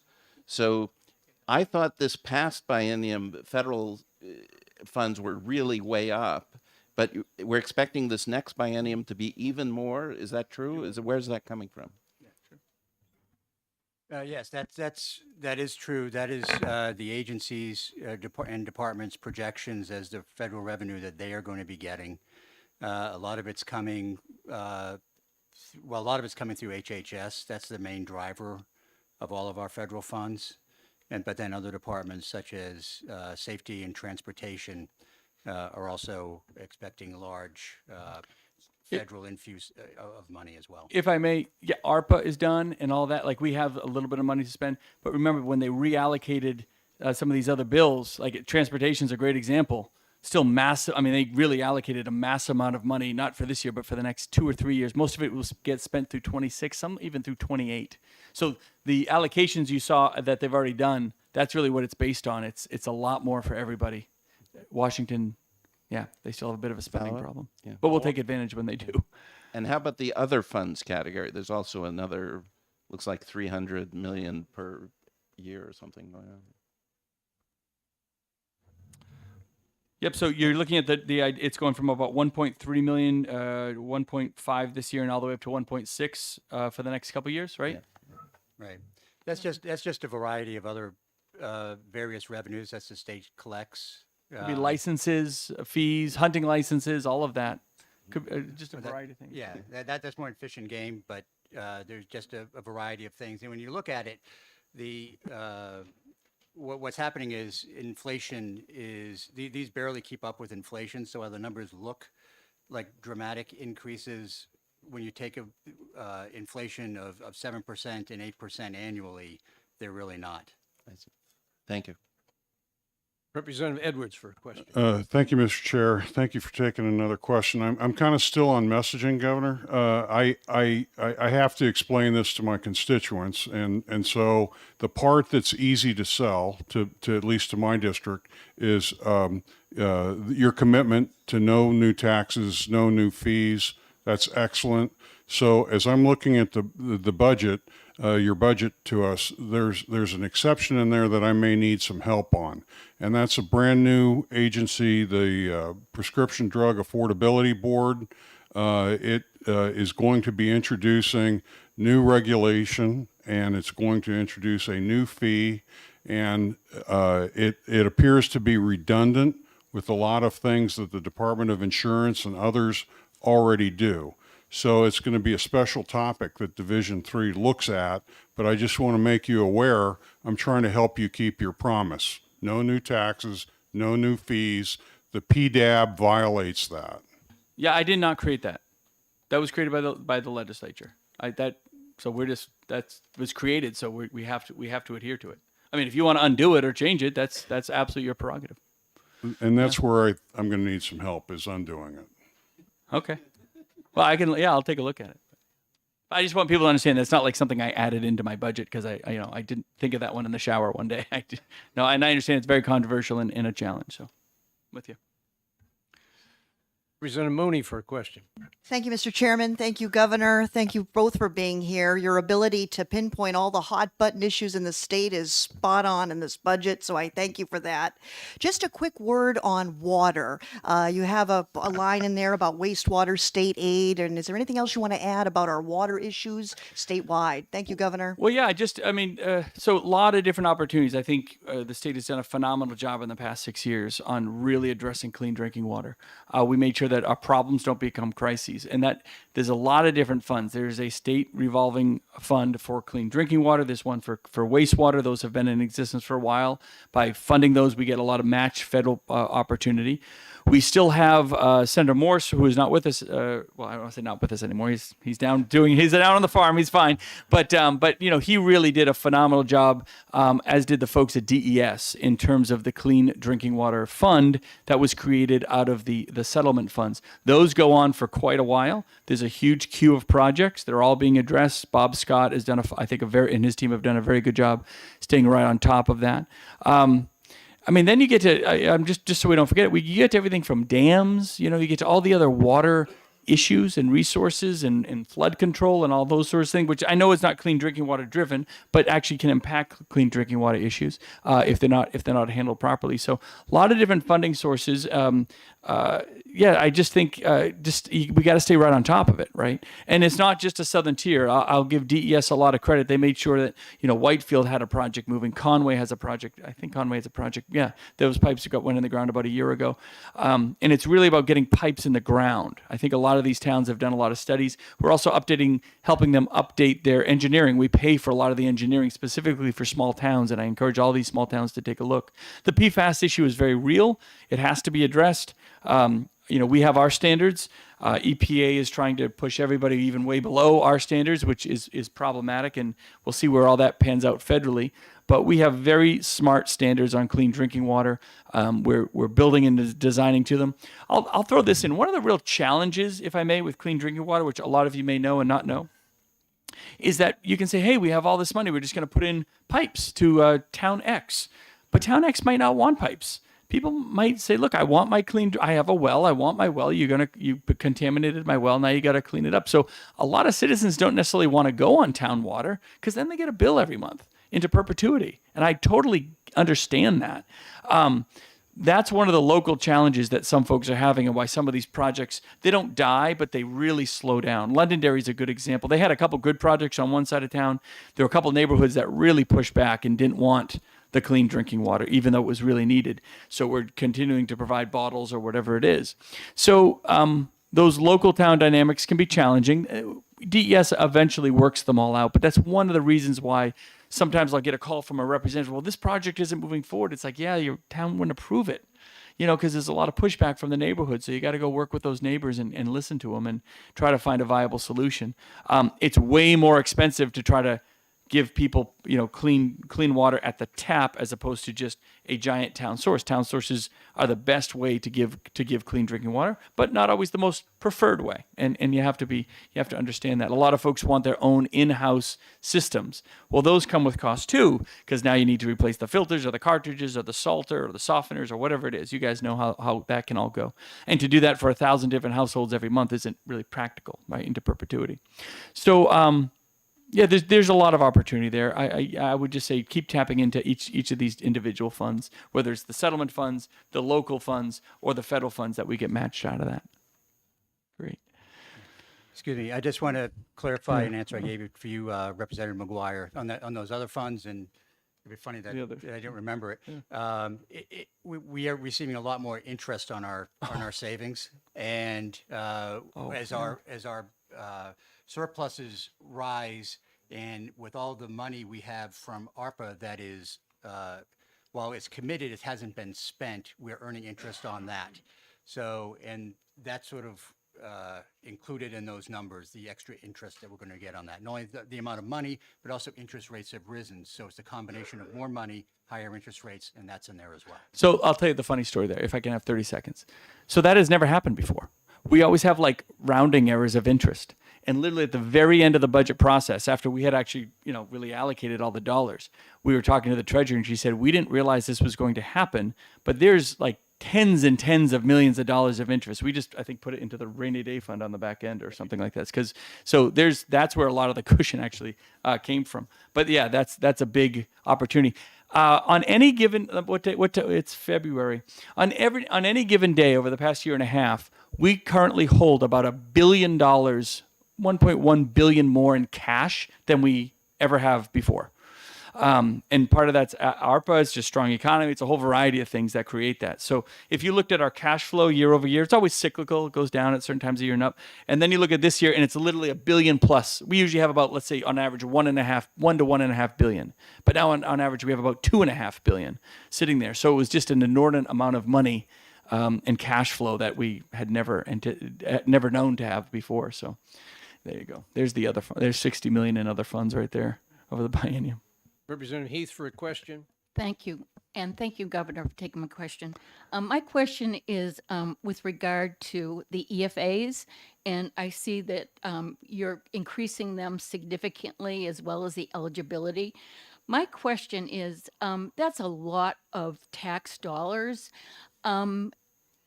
My concern, I used to work at the Department of Ed, and I know the Department of Ed does a fabulous job overseeing millions of dollars being dispersed. I would feel so much more comfortable if those dollars were being overseen by the Department of Ed.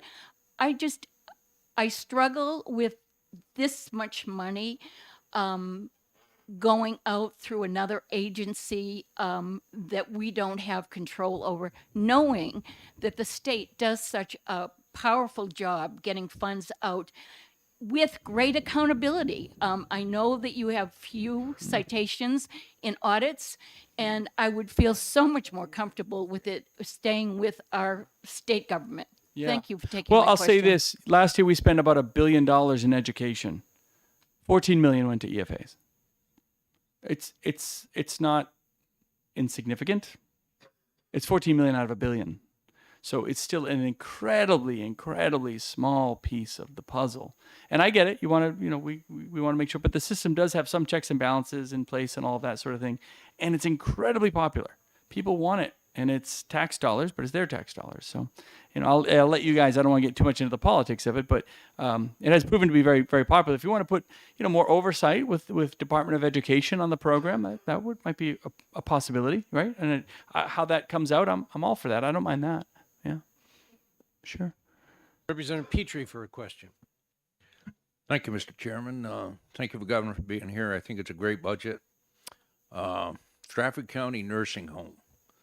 I didn't see any funds for that. Gopher money, ARPA money. Where do Yeah, you we gave them stand on $20 million. I'm sorry?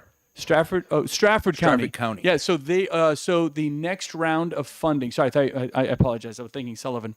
The next round of funding out of that ARPA-driven fund from Gopher. I don't know if I have, but it's soon, right? It's very, very soon, and that's where the money will be for Stratford. Which is that? I need Taylor here to say, but I think they're going to be happy.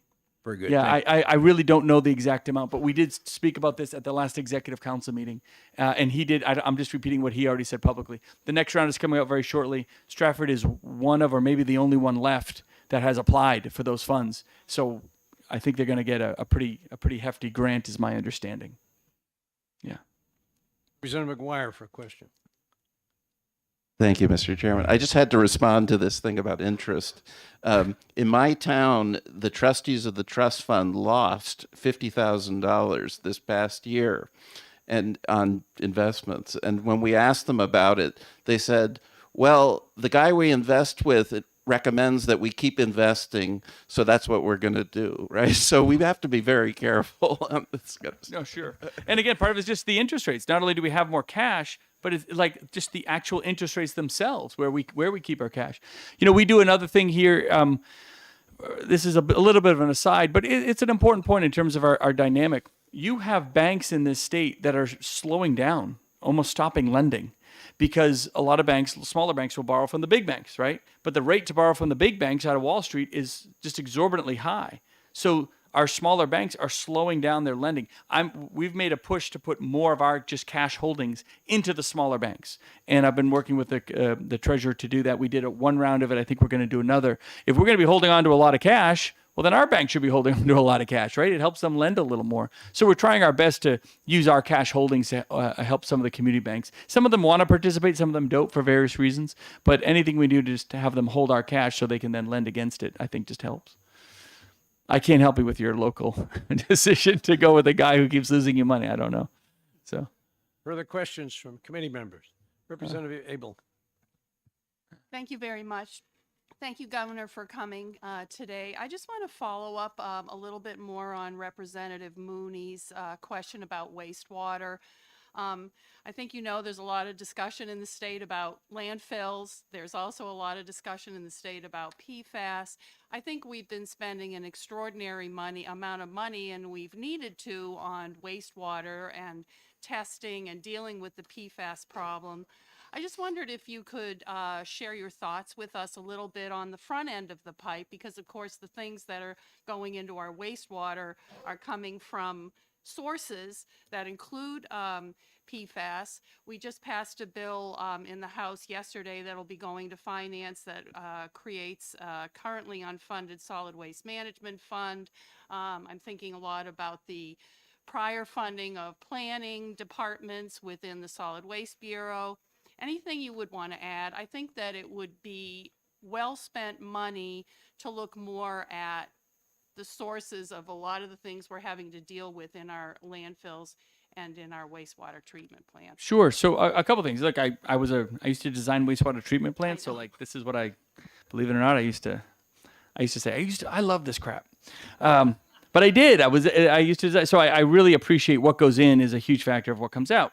The cost of, I'm going to add this. I'm going to start with the feds, because Lord knows I like to pick on Washington as much as I can. Some of these new rules on wastewater treatment plants coming from Washington are really outrageous, and I would caution everybody on that, and we need to push back on that as hard as we can. They're creating rules and systems. There's a couple of smaller wastewater treatment plants up north that they're just being asked to basically measure things in a different way, not because they're getting worse outcomes, but by asking them to measure their outcomes in a different way, they now don't meet these standards that were created for some problem that was happening in Wisconsin. That's literally happening to us with a couple small plants, and so we're trying our best to push back on the federal side. It can be incredibly costly. So I think, to your point, trying to manage better what comes into the system is always important. So whether it's cleaning up on remediation sites or being smarter with just pre-treatment management, I'm all for that. Of course, I apologize. I'm not sure if you're referencing anything in particular. On the PFAS stuff, we just need clean drinking water. It's there. It's a really, really hard thing to get rid of. It's at the level of parts per trillion, not parts per billion or million, which are hard enough as it is. Okay, well, just to clarify Yeah. a little bit more is we have a brand new solid waste management plan which hadn't been updated since 2003, and there's a lot of goals in there to try better, to do better with our solid waste management in the state. It will need funding. I'm not sure what you've put in your budget, but I just really wanted to take this opportunity to kind of shine a light on the whole issue. I mean, obviously, there's a lot of discussion about maybe having a new landfill in the state. The whole trash issue is really big to a lot of people, and PFAS is one enormous part of it. Yeah. So I would just look. wanted I'm to put gonna. it out there. I'm just gonna. You threw the softball, so I'm just gonna grab it if you don't mind. Sure. When we talk about landfills, I'm gonna throw my 2 cents in. If we become like other states and say we're gonna solve our landfill issue by closing landfills and sending our trash to another state, well, that's not very environmentally responsible, right? That's not doing right by it either. So this idea that we're just going to close all the landfills and stop, we have actually, for what it's worth, we have very good landfills in the state compared to most states, right? We really do. And I think the folks, Mike Wimsat and the team and the folks at DES do a very good job, managing and keeping track of all of that. But I just caution anybody on the landfill side, if the answer is, well, we're just going to create so many rules and regulations that you can't build new landfills here, so now we're shipping it to New York, that's not environmentally responsible. That's cowardice. That's what other states do. New Jersey does it. Massachusetts does it. Look at all the trash we take out of Massachusetts. They want to claim that they're so environmentally responsible, but they refuse to clean up their own mess. And we're doing it for them, right? I get as frustrated about that as anybody. But the answer isn't we're going to keep kicking that can and literally kicking that used can, and we're going to send it to upstate New York or something else. So we have to be responsible about that, about taking that on. And I think there's an opportunity to do it with the right regulations and right boundaries and all that sort of thing. We do it very well. But this idea that we're just going to be a NIMBY state, we take care of ourselves in New Hampshire. And I think there's a sense of pride in doing that and doing it smart. And same thing on the wastewater treatment plants, right? We don't want to send our wastewater somewhere else. We got to take care of it and do right by it. So, yeah, I've seen the new solid waste plan. It's great. I have some issues with some of it, but overall, it at least gets us, 20 years ahead of where we were. Thank you, Governor. Any further questions from committee members? Seeing none, we thank you for your immersion in the budget. Great. And your attention to all the issues that are circulating in the No, legislature. you bet. And I'm going to have James and the team stick around. I don't know if you have any more questions for them, but if you do, feel free. But I'll have them stick around for a while. Thank you. Please all rise.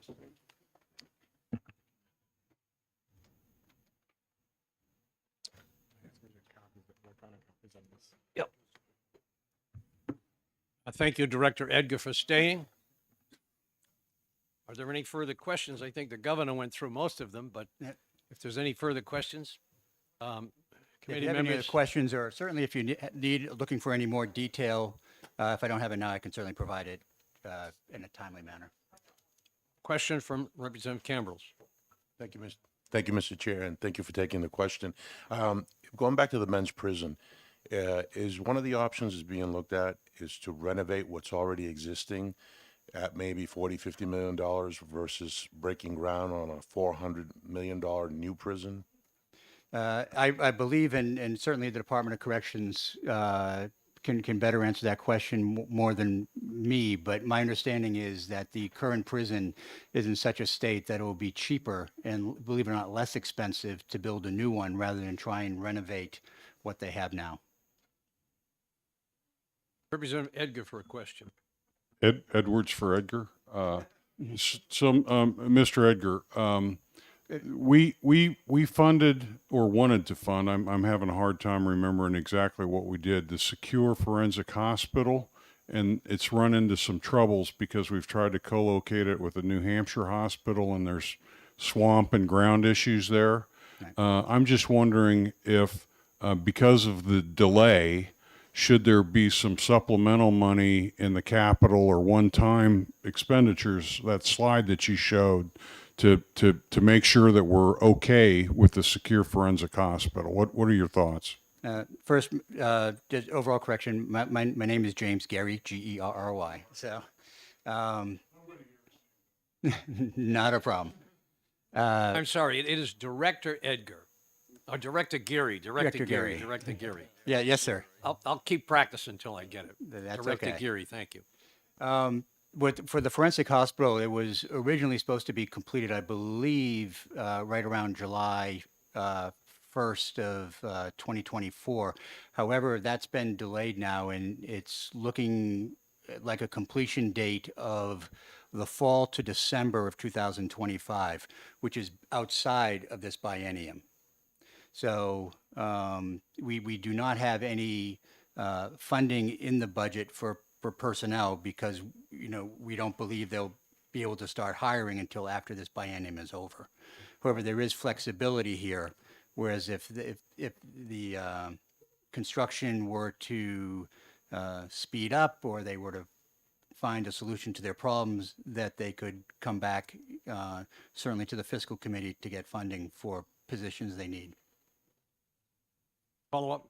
So I wasn't thinking about the operational money. I figured that was going to work itself out. I was really specifically referring to the delay in construction and what that may do given the rates of inflation and supply chain shortages, to whether or not we've adequately funded the capital side and whether or not we should be anticipating a reserve now to make sure that we can complete the project. We are unaware of any cost overruns, as of now. However, is anyone familiar with projects, especially over this last few years, are concerned, is that they tend to be delayed and come in overpriced. While we have not included that in this budget, that's something certainly we could take a look at. Because it wouldn't shock me, and no projects now that comes in over budget shouldn't be a surprise. Representative Hall for a question. Thank you, Chairman. So I'm looking at page 3 of the handout that the governor turned out this morning. Thank you for giving us hard copies. So this is in relative to the unrestricted revenue at the state level. And we see effectively flatlining between actual 22 and projected 23. Actually, there's a decrease of $100 million that then continues into 24 and 25. And I guess my concern stems around from we know we have a 20% or thereabouts vacancy rate in the various agencies across the entire department. We're going to do a significant increase in salaries for various employees, which will probably, as the governor said, increase the number of employees and decrease the vacancy rate. I'm not sure how the math model works beyond 24, 25 when you see a significant step in terms of number of people employed and their respective salaries, yet the revenue to the state is effectively flatlined. Right. Thank you for the question. The answer is that what we've done is the overall pay increase over the biennium is going to be roughly $100 million. With most of it coming actually in year 2, because you have a compounding effect from the 10% and the 2%.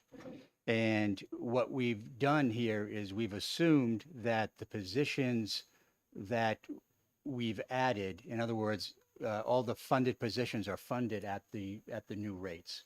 So that's included in this budget.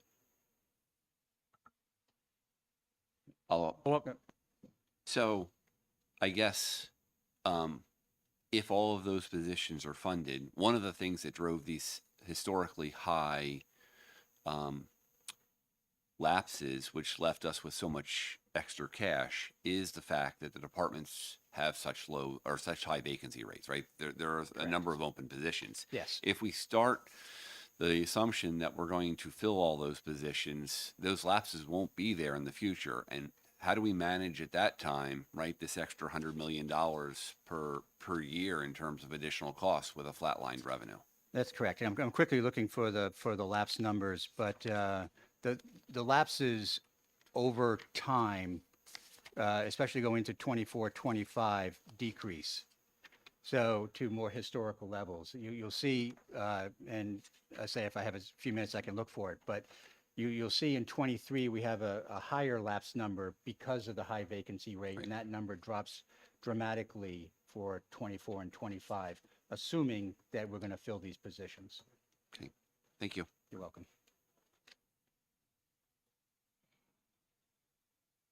Representative Wallner for a question. Thank you, Chairman Weiler, and thank you for being here, Mr. Gary. One thing you hear a lot about in the news is the need for childcare, and it affects employers, and it affects families, and it affects providers who are trying to provide the service. And I wondered if there's any initiatives in the budget to start to address some of the childcare concerns.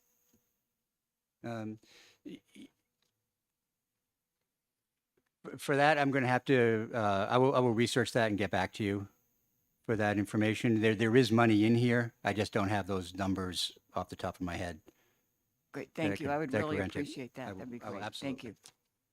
Representative McGuire for a question. Thank you, Mr. Chairman. Thank you, Director Gary. I want to follow up on Representative Hull's question. So he referred you to page 3 in today's handout. That's the same as page 15 in the big document, or the green document.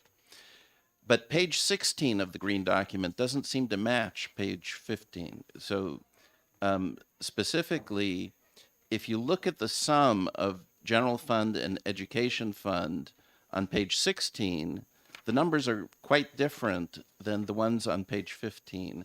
And maybe this is something you'd have to research, but I'm wondering why. Why don't they sort of match up? If you look, for example, at actual fiscal 22, general fund 1.6, education fund 1.1, the sum is 2.7 or something. But over here, it's 3.2. You see what I mean?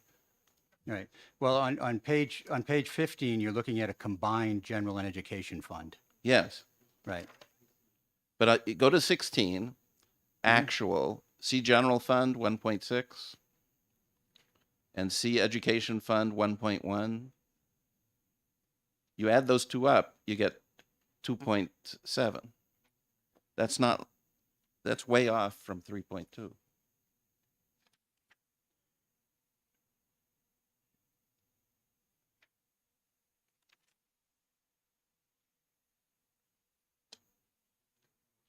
I'm guessing that's a research question.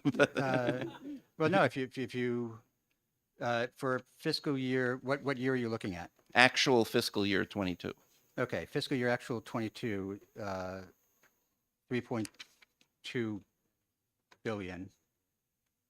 And well, because this is specific funds, and so for the education and general fund, you would include some of the liquor money as well into that, I believe. So that may be the difference. See, I don't think so, because in the recommended side, as you go further along, they get closer and closer, that calculation. So there's something weird about 22 and 23 compared to 24 and 25. Okay, I can research that and get back to you. That's not a problem.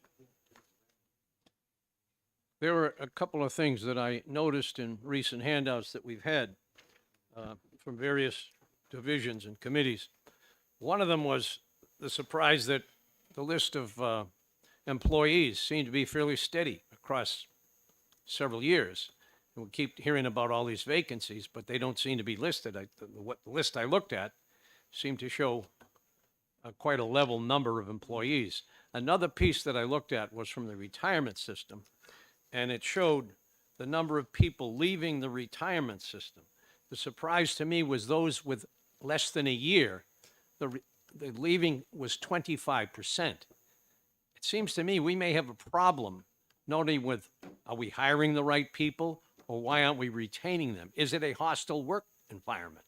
And I've heard that testimony from a person, that it is a hostile work environment. So that's something that ought to be brought to the governor's attention so that he could share with the other commissioners and directors, that looking at data like that, 25% are leaving in their first year, kind of shocking.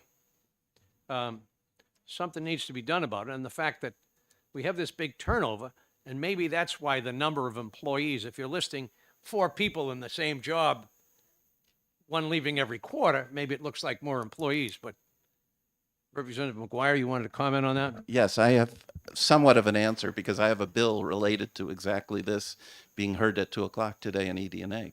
So, so there's 2 sets of figures here in terms of how many people quit.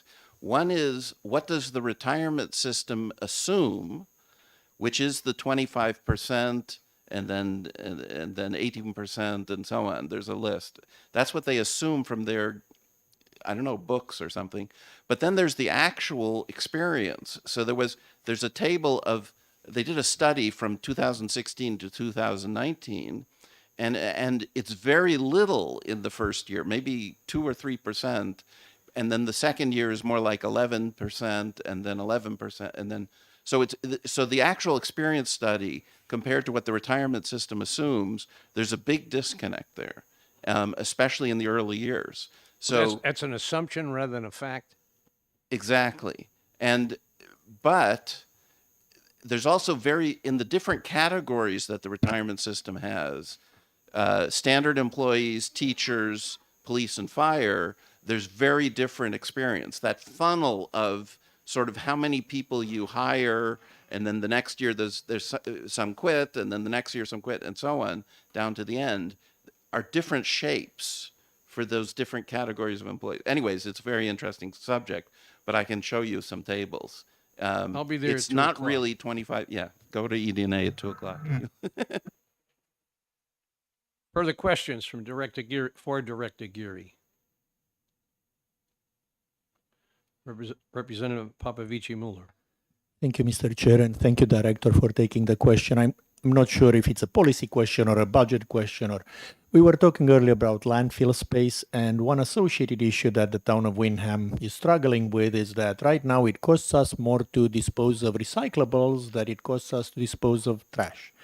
Now, part of what I was told is that it's because of the policies of the state of Massachusetts, where we apparently have to move our stuff, but is that something that would make sense to, look at as the state, from the governor's office, policies, suggestions on how to handle those things? Because honestly, it kind of doesn't make sense that you have to pay more to dispose of recyclables after you've done all the work of separating them than you pay to dispose of trash, where you just put it into, a bag. So I just, as I said, I don't know if it's an appropriate question for you, but since the topic came up, I figured no harm in asking. No, I think that it is a policy question, and it's a very good question. I think it's one that needs to be looked at. As the governor said, so long as we're not shipping it to New York, we're, and taking care of it ourselves. So we're always looking for the best way and the most financially feasible way to solve this problem. And if you or any of your fellow representatives have ideas on how to do that, we'd love to listen. Thank you. I was looking to listen to yours, but I appreciate that it's our job. Thank you. Representative Petrie for a question. Thank you, Mr. Chairman. Thank you for being here. The retirement system liability. Have you done any numbers to say if we put, and I believe it's funded at around 65%. Is there any table where if you put 50 million, it would bring it up to 75%? Have you done any work on that at all? I have not, and we have not. We have relied on the retirement system for their numbers, and we've worked with them, and we'll continue to do that, but we have not done that.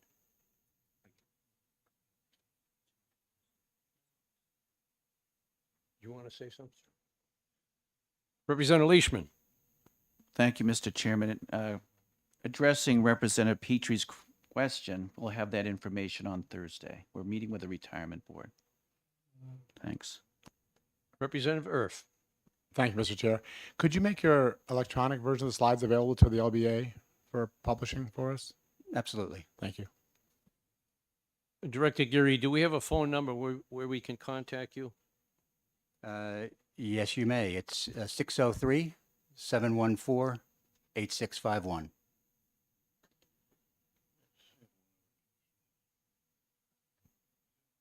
Representative Edwards. for Yeah, a question. thank you. So this is kind of a follow-up to a question I was asking the governor. And that is that as you look at the budget, he's able to show where we're investing well. He's able to show where there's a tax that we might cut. There's nothing in this budget that I can see for that we're targeting as bill payers for some of the things that we know we need to spend more money on, such as salaries. You know, let's assume that the Medicaid rate of 3.1 is probably too low for where we're really at. Is there a list of bill payers, programs that the governor might anticipate needs actually fewer resources than what he's asked for? Is there like a double secret list somewhere where we can go and see where the priorities are to reduce spending if we had to? We have not had, if that list exists, it is so secret that I have not been privy to it. The advantage of this budget is we've sort of been dealing from a position of strength, and you're right, spending does increase, and it increases roughly 11-12% over the biennium, which is pretty much right alongside of inflation. And in addition to that, what we've done in this budget is we've been playing catch up. In the last biennium, we had a lot of spending cuts. We moved a lot of agencies off of general fund revenues and put them onto specialized revenue sources, which are being drained. One example is the highway fund. And with the money going there, in the last budget, the legislature appropriated $50 million of general fund just to keep the highway fund solvent. We've seen Fish and Game sort of trying to, drawing down on their revenues. And so what we've done is put back some of the spending cuts we did through the biennium through COVID. And number two, we've moved agencies and departments off of their specialized funds, which have a limited life, back to the general fund, which is why you see the increase there. If revenues don't come in as projected, if there is some sort of event in the world that causes a severe recession in the state and we need to cut back on programs, we can come up with that list really quick. Director Geary. I'm just tempted to say, if you want to share it with me sooner rather than later, that way we can prepare for the end of the world together. So, all right. Thank you. Thank you. Some of the things I observe when we do a big pay raise, usually it goes on the anniversary date of their hiring or at some anniversary date or promotion or something. Are we following along with that in the agreement? I don't have any word of the agreement. You might. And if so, how will it spread out? Is there an idea? It's likely not evenly across every state, every month rather, for this increase. And also, the one that's making 100,000 is going to get twice as much of a pay raise if we do 10% than the one who's making 50,000. Is there any realization within the contract on that? There's not, and this works like a typical pay raise, one that's been bargained with the union would do. So what happens is that the 10% becomes effective on this July 1st, 2023, across the board to every state worker. Following that, on July 1st, 2024, will be an additional 2%. So it's not phased in on their anniversary dates or their higher dates. It's everyone will receive a pay increase on July 1st, 2023 of 10%. We need to do that. We need to know that when we're doing the budget. Further. Thank you. And this is just a follow-up to your question, Representative Weiler, and that is I was listening to the governor on Drew Klein this morning, and the question was asked, who would be subject to receiving the 10%? And I think on the radio he said everyone that he is in a position to negotiate the union contracts with. And at the point, he didn't know, and he wasn't willing to say because he wasn't sure whether it meant the other employees that are not under union contracts. Could you clarify if it truly is all employees, regardless of whether or not they're under a contract? It is all employees. Thank you. Further questions from Director Geary?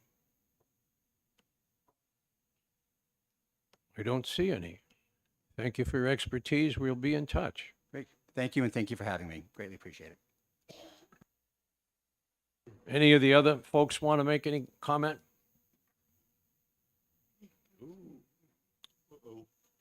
I'll just say on the HHS question for the 3.1%, that was proposed by HHS. So that's where that number came from. Thank you for the answer. Right, members, I believe we have some divisions starting at 1 o'clock to work on the budget sections. And we will now, good time to break for lunch. Thank you. Thank you for your attendance. So Division 3, we're done for the day, unless you want to do some homework.